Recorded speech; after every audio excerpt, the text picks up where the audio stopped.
Hi friends, and welcome back to the Hangout. It's Syd. I'm so excited to share this new episode with you guys.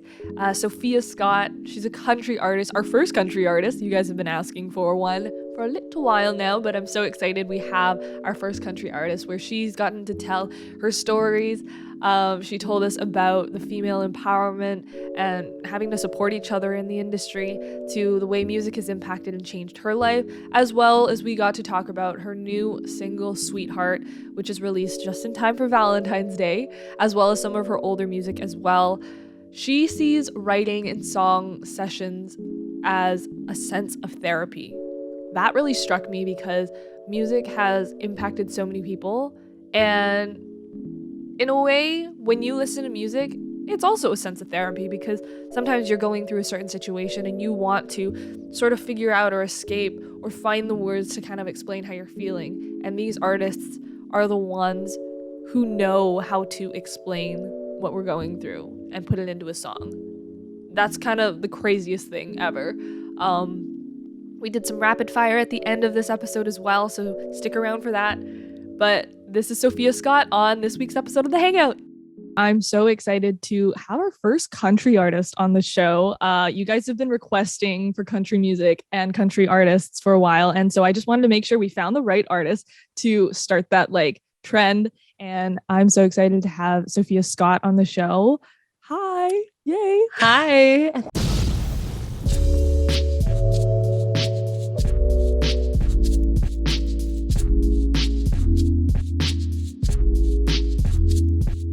Thank you so much. Oh my gosh, I didn't know I was the first country artist. How exciting. People have been demanding for country music. And I'm like, okay, guys, I will, but we need to find the right one, you know? Wow. Well, I'm so honored. Thank you. First off, I want to have a mental health check. How are you feeling today? What's the vibe? Oh, love a mental health check. I'm feeling good. You know, it's raining here in Nashville. I also just kind of recently got over COVID, so you can probably hear in my voice I'm a little congested still have a lingering cough, but it was thankfully not that bad. I do have a show tonight, so I'm not that thrilled about being sick still, but oh my goodness. Yeah, but it's okay. I think it's just the lingering cold symptoms that happen. I've been negative for over a week, but yeah, it lingers for I don't know how long. I went through it during Christmas time too. So I was stuck at home and I couldn't even, it didn't even feel like Christmas. But I'm happy to hear that it was mild for you and not too intense. Yeah, thankfully I didn't get it too bad. But other than that though, I'm feeling good. I'm feeling positive. I'm very excited to be here. Yay. So our signature hangout question is, what is your ideal hangout session kind of look like? What does your chill sort of day look like? Yeah. My during the day or evening, I feel like it varies. Give me your best whole day. Okay. I typically will walk my dogs in the morning. I have 2 dogs. And if it's a nice day, I like to walk them because I just like to get I've been learning about low angular sunlight. I don't know if you know about that, but no. Before 10 a.m., if you go outside and don't look directly into the sun. Okay. But speaking of mental health, it's supposedly one of the best things that you can do for your body because it's the natural sunlight sort of resets you. And so if you can spend 15 minutes, pro tip, every morning before 10 a.m. with, low angular sunlight, it's very good for you, for your mental health. I love it. And just your body. So anyway, I would do that and make some coffee. And then usually most days I go to writing sessions and either they'll be here at my house or I'll go somewhere and write songs, talk about life. Usually my songwriting sessions are sort of therapy for me. So I'll do that. And then my ideal hangout in the evening would be to have friends over, drink some wine, maybe watch a show. I like to read. So I think and then start all over again.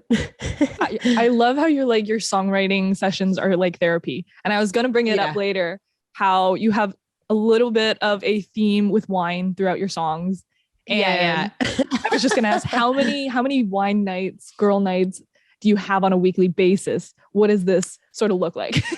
Yeah, I mean, it's up there for sure. So when I moved to Nashville, I think they used to be more frequent when I was in LA, just because I had such a big group of girlfriends. Right. They probably happened maybe too often. But once I moved to Nashville, it was hard because, for the first year, pretty much it was like the pandemic had just started. And so it was difficult to make friends that first year. Oh man. But yeah, so I had like some solo wine nights. Sometimes those are the best. Depressing. Yeah. Slightly depressing, but no. And but now I would say, oh, is my mic spiking? No. Okay. You're fine. You're good. Okay. Okay, cool. And now I don't know, twice a week, maybe. Well, yeah. You moved during the pandemic. Yeah. What was that like? Oh my goodness. Yeah. Well, so I actually moved right before the pandemic. So I moved to Nashville from LA in the very end of 2019. And then I had like 2 months here. And then actually there was the tornadoes hit Nashville. I don't know if you remember that happening. Oh my goodness. Yeah. So that was sort of the first wrench in the move. First impression of Nashville. Yeah. And then like a month later was the pandemic. So yeah, it was definitely, I'd been coming to Nashville off and on for 5 years just because I am a country artist and you have to really be here. And I was kind of like, should I move? Should I not? I don't know. I had been in LA for so long and but I finally decided to do it. And so, yeah, it was not, for anyone that moved the year was hard on its own for anyone, but yeah, it was definitely not an ideal time to move, especially I had such a trajectory of things that was hoping to do that year too, just because it was going to be like the year. Yeah. But I think that was kind of the same for everyone. Yeah. Things kind of work out the way they did. And I guess some of us did need the pandemic too, just to slow down because everyone was like on the fast track to everything and everyone was burning out left and right. And I still feel like we're still finding that like footing to make sure like we're taking care of ourselves and we're taking that time that we need and stuff, which is honestly 100%. A reality check that we needed. I couldn't agree more. Yeah. I completely.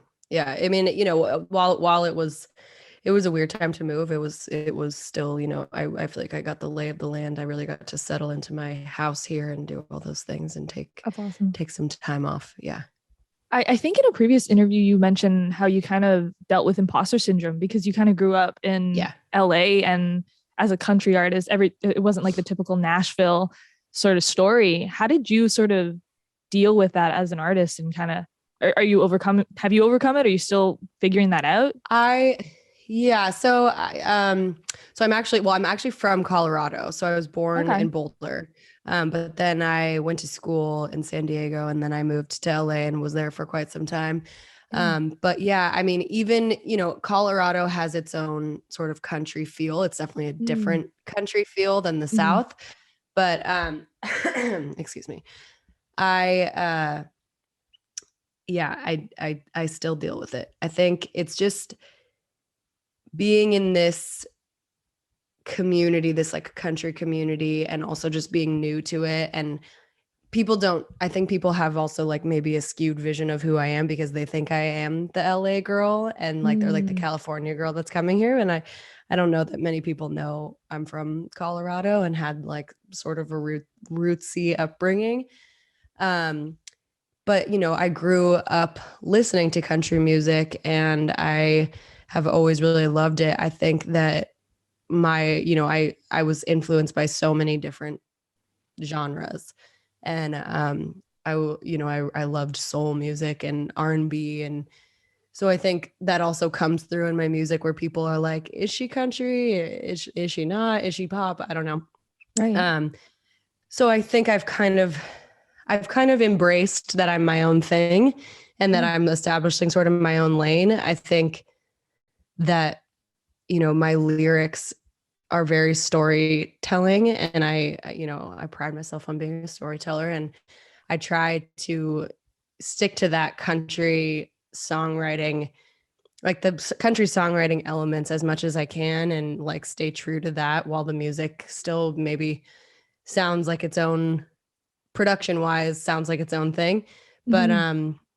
yeah, I mean, back to your question, it's just, it's hard when you're surrounded by people that grew up in the South, like only listening to country music, come from small towns, like they know every single little detail about like this world. 100%.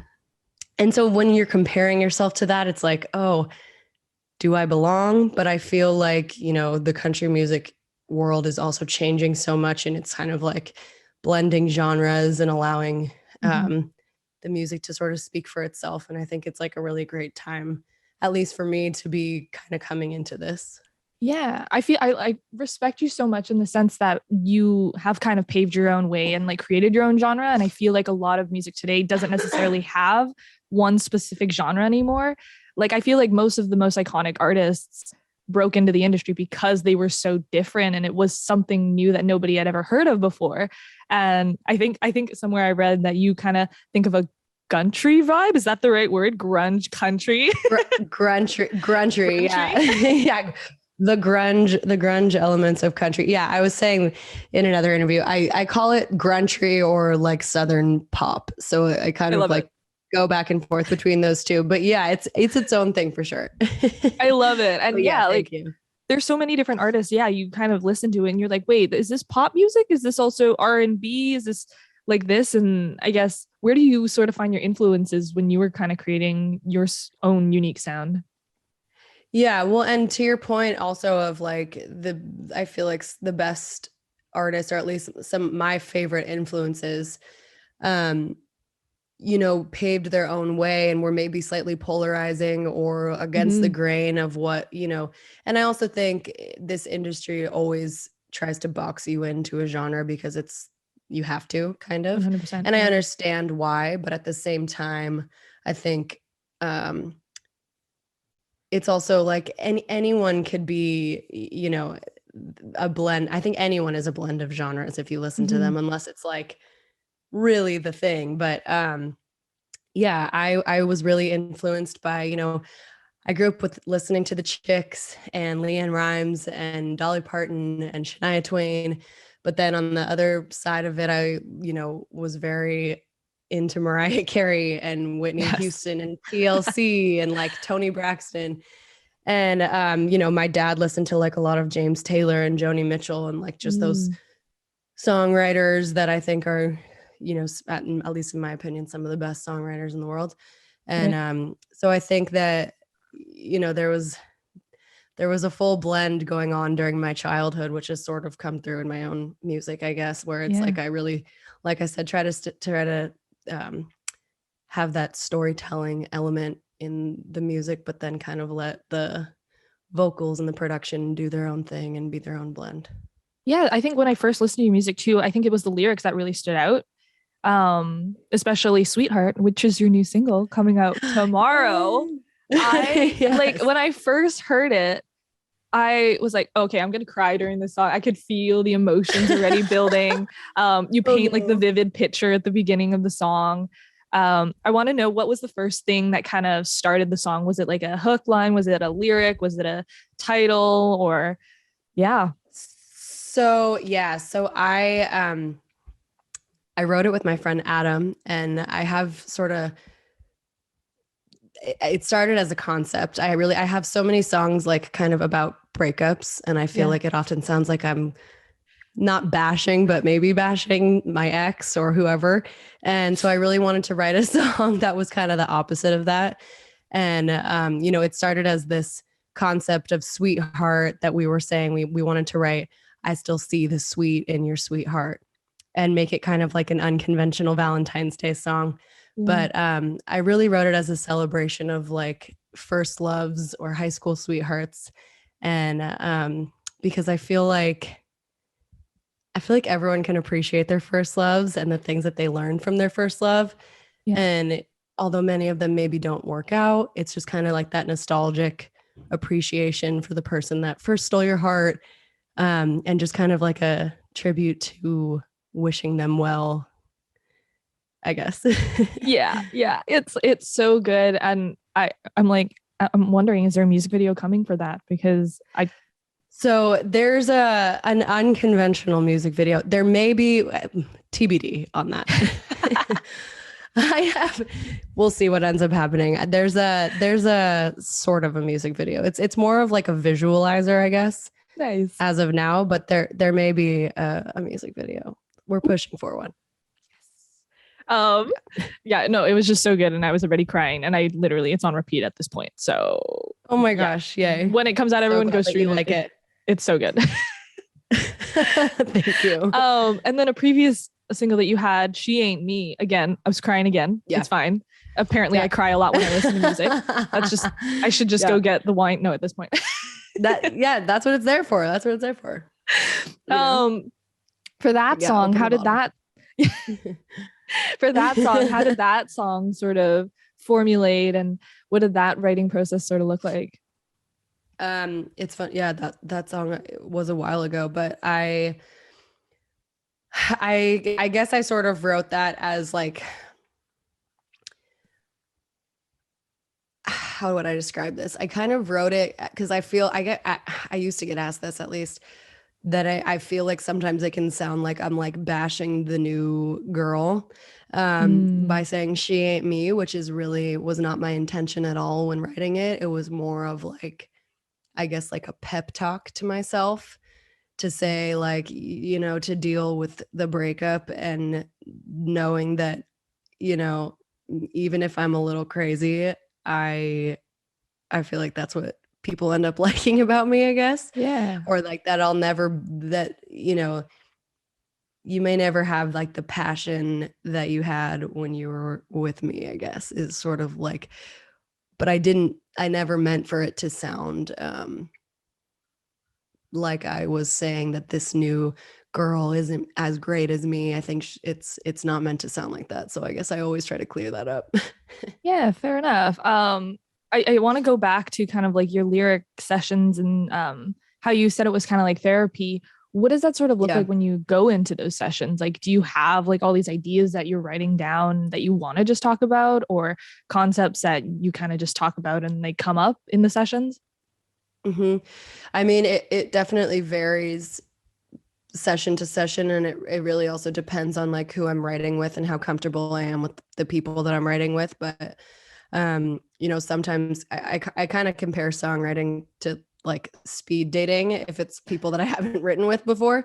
Yeah. Because, you know, you never know how you're going to vibe with someone in a room, and if they're going to, you know, it really is like finding, I don't know, it's like dating, because it's like you just have to feel the chemistry, I guess. Yeah. And so, you know, I have a bunch of collaborators at this point who are kind of like my main crew. And so they definitely have heard me spill my heart out and cry and all of those things. And I feel like more often than not, they can relate in some way or another to how I'm feeling or whatever it ends up being. But, you know, it varies, because sometimes I'll come in and I'll just have a concept, like a title, and be like, okay, I think this is like a really cool title, especially in the country world. It's all about like, how can we make this like a plot twist at the end? Or how can we like make this concept something that maybe it sounds like it's this, but then at the end of the song, you're like, oh, wait, it's not even about that. It's like a totally different thing. Yeah. And so sometimes I'll come in with like that kind of stuff. And sometimes it also just totally depends on my mood. Like if it's a sunny day or if it's like summer and I want to write just like a roll the windows down kind of song and just, you know, fun.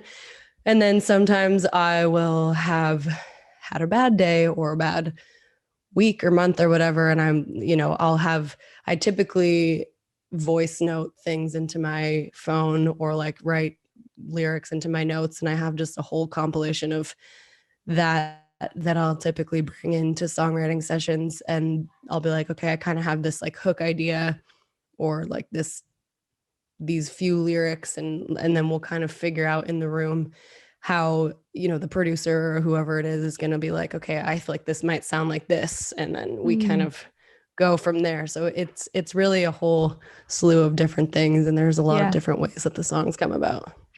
That's crazy. I want to throw it back. When did you start songwriting? Like, how did you know that you could write songs? And do you remember your first song that you ever wrote?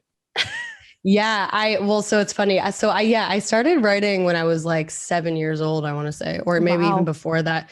I grew up listening to Disney music, or like, I guess, watching Disney movies, as we all did. Yes. But so that's where I feel like I really found singing and music for the first time. But then, I started writing my own songs. At a very young age, in 4th grade, I had a girl group called the Candy Girls. I love that. And it was like especially 4th, 5th, and 6th grade, I think we were, together. And my dad helped us get into like a real studio and record our songs. But we would like get together all the time and write. And we had a song called Cool Coffee Shop and Up, Down, All Around. There was actually like, I think we had like 10 songs total, but we ended up recording 2 of them. And so we have like a full album of us. Yeah. And full mixtape. A full mixtape, which I'm sure will, at some point you can hear it. I don't even know where it is at this point, but I still, my family always requests that I sing Cool Coffee Shop. It's like a joke in our family, but it's like kind of a bop. I love that. Are you still connected with these girls? Where are they at now? Yeah. But we did break up as a band. It was like a whole drama, actually. I mean, as you can imagine, drama. 5th graders. There was like, at the time we were surefire 100% positive we were going to like be the next Britney Spears or the next Spice Girls, I guess. Dream big. And but no, it was not. It was not, we were not good, but we thought we were. And I think there was just like, who's going to be the lead singer? Who's going to do this? Who's going to do that? And it was drama. She took on her solo career, guys. We're all, exactly. It's just really funny to think about now. We had like a photo shoot and did in like a candy store because we were the Candy Girls. That is ridiculous. Thing. I love that. I know. Yeah. The passion was there. It was great. And it's still burning. It was definitely there. Yeah. I moved on to my solo career, but it was great. I'm so friends with all of them. One of them in particular is still one of my best friends. Aw. I love your female empowering song, Girls Need Girls. It's so good. Thank you. Thank you. We all need that like female support a lot of the time. And listening to that, it's just like, it really resonates with so many people, I'm sure. And what was it like? Okay, who are your girls like today? Who are those people who are in your life that support you? Yeah, I have a lot of really great girlfriends, I'll say. I feel like that song sort of came about actually because I was talking to one of these girls, and I was actually in LA for a songwriting trip, and I had gone over to her house, and she was telling me this story about her mom and how her mom, her mom's in her 50s, and she basically had like this crazy catty falling out with her friends that just made me so sad to know that like still at that age, there's that kind of thing happening. And I went into the writing room and I was just like, it's funny because I wrote the song with 2 guys, but one of them's gay, but he was like, but he was, they were like, that's so crazy. Like, I feel like, and they were like, I was basically just like telling them, and they were like, what is it with girls that just have this like, and we just really started diving into it and talking about it and trying to figure out like where that kind of stems from. Mm-hmm. And I feel like it kind of starts in middle school-ish where there's like, and I don't know, I don't know if it's the same way now, because I feel like there is more education and like awareness about not bullying and girls not being so mean to each other, but I feel like into my life now, and even just like into the country music scene, where I feel like it is more difficult to be a country female artist than it is to be a male artist. It's just, and I feel like without meaning to, it makes girls sort of pinned against each other, or like there's only room for a certain amount of girls. 100%. And so it kind of just, there's like this narrative that there's not room for all of us. And so then we all kind of have to like be against each other. I don't know. It's just like like even just in the, in movies growing up, like Mean Girls and Bring It On and like all those 90s movies that 100%. You watch. And it's like you're almost taught that that's like the cool way to be. And so I wanted to write a song that celebrated girls being good to each other. Yeah, I will admit Mean Girls was probably one of my favorite movies growing up too. And so 100%. Like, oh yeah. You see it as like, sure, it's like a comedy, but like obviously the message in there kind of ingrains in your head going into high school and everything. And you like don't consciously know that that is what's happening in life until you see the pettiness sort of grow and stuff. But I do I like understand what you were saying about how people don't see that there's enough space for females. Like you have to, there's only one spot and we all have to fight for that one spot. But I feel like people need to understand that we need to just like support each other. And that's like the only way that we could ever succeed, because nobody else is going to support us, 1,000%. Yeah. I think, I guess just changing the narrative and teaching, especially young girls, because I think that there's like an assumption that you sort of grow out of it once you get out of middle school, high school. But I feel like it just kind of shows itself in different ways, and you don't actually grow out of it, which was my whole point in like talking about my friend's mom. I'm like, they're still dealing with this at 50 and it's sad. Yeah. That is a little bit surprising to me, but then also just like, we got to make sure that like we keep this up and make sure that we all just keep the positive for sure narration. I want to talk about sort of music in general and how it sort of has impacted your life over the years, because of course it has impacted so many different people in their own ways. I don't know if you want to dive into how it's kind of changed your life. Yeah. I think music has always been like my emotional outlet, as you were saying that you cry with every song. Yep. I mean, I feel like everyone does, or at least I do. I feel like, I think through any sort of difficult time, and I don't even want to say just difficult time, I feel like any happy time, it's like I celebrate with music, or, but specifically the hard times, I feel like music has been the number one thing that's sort of gotten me through, because whoever it is singing or whatever the story is, it's like, I feel like it generally makes me feel less alone, or feel like there's someone else out there that knows how I'm feeling. And so I think growing up listening to, especially female artists like Alanis Morissette and Sheryl Crow, who I feel like were at a young age singing about real shit. I always resonated with that, and I felt like I could relate. And so I think that kind of influenced my style of songwriting, and also like it inspired me to talk about real stuff for myself too, and know that there was probably other people out there that maybe needed to hear my story to feel like they could relate or feel like they were less alone. And I feel like that's kind of always been my reason for doing what I do, because I want to help people, I guess, at the end of the day. I like that, because you have a different perspective on it too, because you are one of the artists creating the music too for people to resonate with and to kind of escape with. Do you feel like you have some sort of responsibility to make sure that you 100%. Are connecting with the audience and stuff too? Yeah, totally. I mean, I think at the end of the day, it's like the fans and the audience members or whoever are the ones who are like in charge of my career pretty much. And without, putting it that way, I think, as you just said, it's a responsibility to speak up for maybe the people. I mean, I've always wanted to speak up for the underdogs and the people that maybe feel like their voices aren't being heard. And especially in the country world where I feel like there's some things that, you know, you're not really supposed to talk about, and, or, you know, they haven't been spoken for in the past because it, you know, is maybe like, I don't know what the right word is, but it's not as outspoken a genre as maybe pop or like hip hop.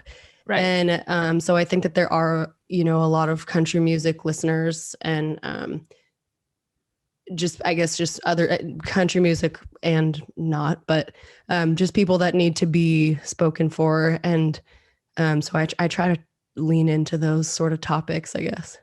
Yeah. And I said this in a different episode once, but it's just like so scary sometimes when you're listening to an artist and the lyrics that they're writing and telling the story, you're like, wait, are they reading my journal right now? Because somehow they know exactly what I'm going through. And they have the exact words and understanding of how to sort of interpret what I'm going through and really break it down and make it seem like it's a lot easier and simpler than what it probably could be. Totally. Yeah. I mean, I think that, yeah, there's like a way there. I mean, obviously songwriting is its own form of art. Like if you're reading a book, it's easier to really dive into things. I feel like when you're having to make it super concise in such a short story, and then also saying so much in such a, you know, 3 minutes or whatever, 4 minutes, there's definitely you have to figure out the best way to say it. But I feel like that's the beauty of music too, is that we just realize how connected we all are and how similar we all are. And yeah, I guess, yeah, like back to the feeling less alone thing. It's like, you don't know these people and you may never meet them or find them or whatever, but when you listen to the music, you can feel connected to them.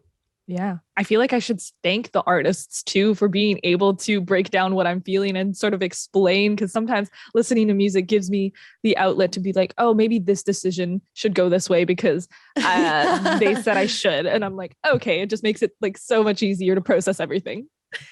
Oh, I'm totally. I mean, that's what there's been so many songs where I'm like, okay, this can help me move past this or get over this in this way because so-and-so said it in her song. Yeah, exactly. Okay. We're going to do a quick rapid fire and then one more question after it. Rapid fire. Awesome. We're going to shoot the shot. Okay. Go to karaoke song. Oh, well, it used to be Michael Jackson, The Way You Make Me Feel, but I since changed it just because, you know, but now it's Bonnie Raitt. Let's give him something to talk about. Nice. Favorite Disney ride? Splash Mountain. Oh, yeah, nice. Ideal vacation? Oh, probably Mexico on the beach. Nice. Just chilling. Especially with the rain right now. Yeah, I know, right? Seriously. Your dream collab. Oh God, it's so hard. Maybe. I've been really wanting to work with Justin Timberlake. Ooh, that's a good one because he really does the pop country thing. Yeah. Next person you want to see live? Rihanna. Ooh, nice. If she ever tours again. True. I want to touch upon you got to open for the Jonas Brothers. Was it last year? Yeah. Was your inner child screaming? What was your reaction? Oh, I mean, full panic mode. Yeah, it was crazy. I still can't even believe it. I like never wanted to come down from that high. Also, it was also for Kelsey Ballerini, and she's just such an inspiration to me too. You know, with the whole country pop thing. And then, you know, she was watching me backstage the second night. And so I got to meet her and I got to meet them. And that was just so incredible. So amazing. They're all so awesome. I only hope I get to do it again. Bucket list checked. Bucket list. Yeah. I mean, seriously, it was incredible. Okay. And the last question before we wrap this up, what are 3 songs that you think people should listen to today? Oh, Lainey Wilson, Things a Man Ought to Know is one of my favorite songs right now. let's see, Chris Stapleton, Whiskey and You. Nice. And I love the Teddy Swims song right now, Simple Things. Nice. 3 songs from my end this week is going to be Listen to Sweetheart by Sophia Scott. She Ain't Me, because we talked about those 2, and so you can know what we're talking about if you listen to this episode. And I'll throw in Fleetwood Mac Everywhere this week. Yes, love it. Just a random one. Big Fleetwood fan. Yes. Great. Amazing. Thank you so much for coming and hanging out today. It was so fun getting to chat with you. So fun. It went by so quickly. It did. Awesome. It did. I can't believe that was 45 minutes. Come back whenever. You're invited to hang out whenever. We can't wait for all your new music. And also you have a EP in the works too. We can touch upon that, but we can that's okay. You can come back and talk about it when it comes out too. Yeah, when it comes out. Oh, I would love to. Thank you so much. This was awesome. Thanks. Thank you guys so much for listening and watching to this week's episode of The Hangout. Thanks for hanging out. I hope you enjoyed this episode. Leave us a comment and review on our YouTube, Apple Podcasts, Spotify, or wherever you're tuning in from. Make sure to like and subscribe as well so you know when new episodes come out. I would also really appreciate it. You can follow us along on all of our socials at The Hangout CA. That's it for now. We'll see you next week.